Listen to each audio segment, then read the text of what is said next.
ಬಸನಗೌಡ ಪಾಟೀಲ್ ಯತ್ನಾಳ್ ಉಚ್ಚಾಟನೆ ಖಂಡಿಸಿ ಕಲಬುರಗಿಯಲ್ಲಿ ಹಿಂದೂ ಕಾರ್ಯಕರ್ತರಿಂದ ಪ್ರತಿಭಟನೆ ಮುಂದುವರೆದಿದ್ದು, ಯತ್ನಾಳ್ ಕಟೌಟ್ಗೆ ಕ್ಷೀರಾಭಿಷೇಕ ಮಾಡಿ ಯತ್ನಾಳ್ ಪರ ಜಯಘೋಷ ಮೊಳಗಿಸಿ ಬಿಜೆಪಿ ಪಕ್ಷದ ವಿರುದ್ಧ ಕಿಡಿಕಾರಿದರು.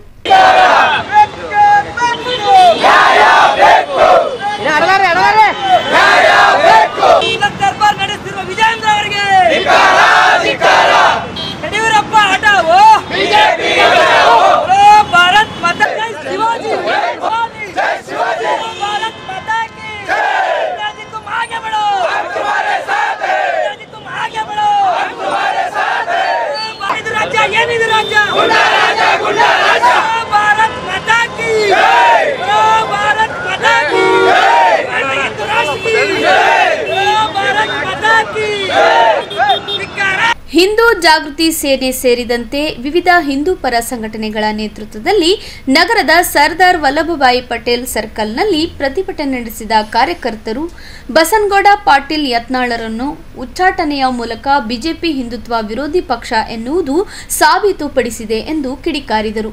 ಇದೇ ವೇಳೆ ಯತ್ನಾಳ್ ಕಟೌಟ್ಗೆ ಕ್ಷೀರಾಭಿಷೇಕ ಮಾಡಿ ಯತ್ನಾಳ್ ಪರ ಜಯಘೋಷ ಮೊಳಗಿಸಿದರು.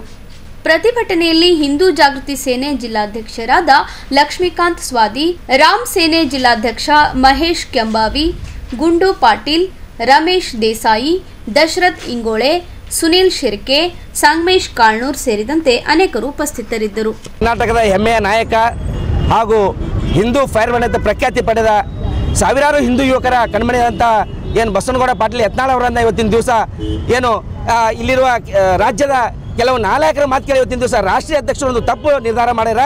ಈ ತಪ್ಪು ನಿರ್ಧಾರ ಯಾವುದಪ್ಪ ಅಂದ್ರೆ ಅವರ ಉಚ್ಚಾಟನೆ ಪಕ್ಷದಿಂದ 6 ವರ್ಷ ಉಚ್ಚಾಟನೆ ಮಾಡಿರೋದು. ಅದನ್ನು ಇವತ್ತಿನ ದಿವಸ ಕಲಬುರಗಿಯೆಲ್ಲ ಇಡೀ ಕರ್ನಾಟಕ ಖಂಡಿಸ್ತಾ ಇದೆ. ಅದೇ ರೀತಿಯಾಗಿ ಇವತ್ತು ದಿವಸ ಕಲಬುರಗಿಯಲ್ಲಿ ನಾವು ಕೂಡ ಹಿಂದೂ ಜಾಗೃತಿ ಸೇನೆ ಆಗಿರ್ಬೋದು, ಪ್ರಸಾದ್ ಅತ್ತಾರವರ ರಾಮ್ ಸೇನೆ ಕರ್ನಾಟಕ ಜಿಲ್ಲಾ ಘಟಕ ಕಲಬುರಗಿ ಇವತ್ತಿನ ದಿವಸ ನಾವು ಏನು ಪ್ರತಿಭಟನೆ ಮಾಡುವ ಮೂಲಕ ಟೈರ್ಗೆ ಬೆಂಕಿ ಹಚ್ಚಿವಿ. ಅದೇ ರೀತಿಯಾಗಿ ಯತ್ನಾಳ್ ಅವರ ಸಪೋರ್ಟ್ ಮಾಡೋ ಸಲುವಾಗಿ ಅವರಿಗೆ ಹಾಲಿನ ಅಭಿಷೇಕ ಮಾಡಿ ಇವತ್ತಿನ ದಿವಸ ನಮ್ಮ ಆಕ್ರೋಶ ವ್ಯಕ್ತಪಡಿಸ್ತಾ ಇದ್ದೀವಿ. ಅದೇ ರೀತಿಯಾಗಿ ಏನು ಇವತ್ತಿನ ದಿವಸ ಏನು ಈ ತಪ್ಪು ನಿರ್ಧಾರ ಕೈಗೊಂಡಾರ ರಾಷ್ಟ್ರೀಯ ಬಿಜೆಪಿ ನಾಯಕರು ತಕ್ಷಣ ಹಿಂಪಡೆಯಬೇಕು.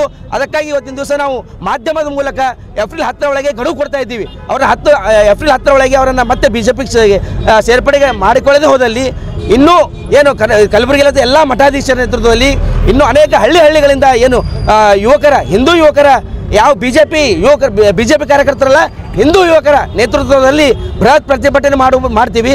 ಅದೇ ರೀತಿಯಾಗಿ ನಮ್ಮ ರಕ್ತ ಹರಿಸೋಕ್ಕೂ ಕೂಡ ನಾವು ಸಿದ್ಧ ಇದ್ದೀವಿ. ಅದೇ ರೀತಿಯಾಗಿ ರಕ್ತದಿಂದ ನಾವು ಪತ್ರ ಕೂಡ JP ನಡ್ಡಾ ಅವರಿಗೂ ಮತ್ತು ಬಿಜೆಪಿ ರಾಷ್ಟ್ರೀಯ ಅಧ್ಯಕ್ಷರಿಗೂ ಯಾರ್ಯಾರು ಪ್ರಮುಖರು ಅವರಿಗೆಲ್ಲ ನಾವು ಪತ್ರ ರವಾನೆ ಮಾಡ್ತೀವಿ.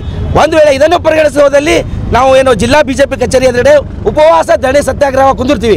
ಅಲ್ಲಿ ಏನಾದ್ರು ಹೆಚ್ಚು ಕಮ್ಮಿ ಆದರೆ ಅದಕ್ಕೆ ಸಂಪೂರ್ಣ ಜವಾಬ್ದಾರಿ ಬಿಜೆಪಿ ಅಂತ ಇವತ್ತಿನ ದಿವಸ ಮಾಧ್ಯಮ ಮೂಲಕ ಎಚ್ಚರಿಕೆ ಕೊಡ್ತಾ ಇದ್ದೀವಿ.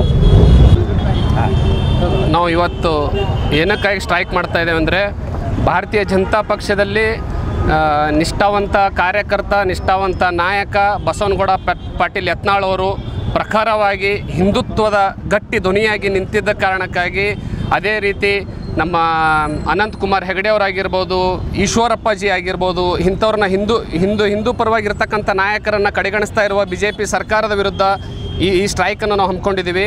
ನಮ್ಮ ಲಕ್ಷ್ಮೀಕಾಂತ್ ಸ್ವಾದಿ ಅಣ್ಣವರ ನೇತೃತ್ವ ಹಾಗೂ ಮಹೇಶ್ ಕೆಂಬಾವಿ ಅಣ್ಣವರ ನೇತೃತ್ವದಲ್ಲಿ ನಾವು ಇವತ್ತು ಸ್ಟ್ರೈಕ್ ಮಾಡಿದ್ವಿ. ಮುಂದಿನ ನಿರ್ಣಯಗಳು ಇನ್ನೂ ಏನೇನಾಗುತ್ತೆ ನೋಡಬೇಕು. ಮತ್ತು ನಮ್ಮ ಯತ್ನಾಳ್ ಗೌಡ್ರು ಏತಕ್ಕಾಗಿ ತೆಗೆದ್ರಪ್ಪ ಅಂತಂದರೆ, ಇವರು ನೀಚ ರಾಜಕಾರಣ, ಕುಟುಂಬ ರಾಜಕಾರಣ ವಿರುದ್ಧ ಮಾತಾಡಿದ್ದಾರೆ ಅಂತಂದ್ಬಿಟ್ಟು ಬಿಜೆಪಿ ಪಕ್ಷದವ್ರು ತೆಗಿತಾ ಇದ್ದಾರೆ. ಇದೇ ರೀತಿ ಮುಂದುವರೆದ್ರೆ ಕರ್ನಾಟಕದಲ್ಲಿ ಬಿಜೆಪಿನೂ ಉಳಿಯಲ್ಲ, ಯಡಿಯೂರಪ್ಪರು ಉಳಿಯೋದಿಲ್ಲ. ಪ್ರತಿಯೊಬ್ಬ ಹಿಂದೂ ಕಾರ್ಯಕರ್ತರು ತೊಡೆ ತಟ್ಟಿ ನಿಂತರಂದರೆ ಕರ್ನಾಟಕದಲ್ಲಿ ಅಷ್ಟೇ ಅಲ್ಲ, ಇಡೀ ಇಂಡಿಯಾದಲ್ಲೇ ಬಿಜೆಪಿ ಪಕ್ಷಕ್ಕೆ ಉಳಿಗಾಲ ಇಲ್ಲ ಅಂತ ನಾನು ಹೇಳಕ್ಕೆ ಇಚ್ಛೆಪಡ್ತೀನಿ. ಬಿಜೆಪಿಯ ಪಕ್ಷದ ಸಿದ್ಧಾಂತ ಏನ್ರಿ? ಹಿಂದುತ್ವದ ಹೆಸರು ಮೇಲೆ ಬಿಜೆಪಿ ಪಕ್ಷ ಅಧಿಕಾರಕ್ಕೆ ಬಂದಿದೆ. ಅದನ್ನು ಬಿಟ್ಟು ಹಿಂದೂಗಳನ್ನು ಕಡೆಗಣಿಸ್ತಾ ಹೋದರೆ ಬಿಜೆಪಿಗೆ ಉಳಿಗಾಲ ಇದೆಯಾ? ಇಲ್ಲ. ಮತ್ತು ಕುಟುಂಬ ರಾಜಕಾರಣ ನಾವು ಬಿಜೆಪಿ ಪಕ್ಷದವ್ರು ಮಾಡಲ್ಲ ಅಂತ ಹೇಳ್ತಾರೆ.